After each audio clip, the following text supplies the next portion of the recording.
আসসালামু আলাইকুম।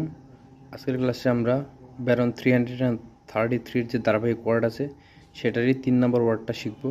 সেটা হলো অ্যাবিয়ান্স। এর অর্থ হলো সাময়িক বিরতি।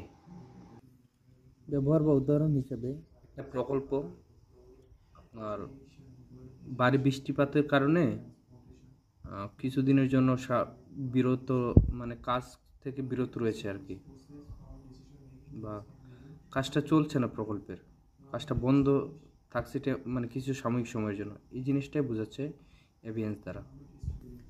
যেমন কোনো মামলা মোকদ্দমা, যে মামলাটা কিছু সময়ের জন্য আপাতত বন্ধ রয়েছে দুই পক্ষের সম্মতিতে, বা একজন নেগোসিয়েশন করে দিয়েছেন, মামলাটা আপাতত বন্ধ বা মামলাটা সেভাবে চলতেছে না, কিন্তু হুট করে যদি আবার সেটা চলতে পারে, কিন্তু এই যে সাময়িক সময়ের জন্য যেটা বন্ধ রয়েছে, এটাই আমরা ইংরেজিতে এভিয়েন্স দ্বারা বোঝানো হয়ে থাকে আর কি, এভিয়েন্স দ্বারা বোঝাই।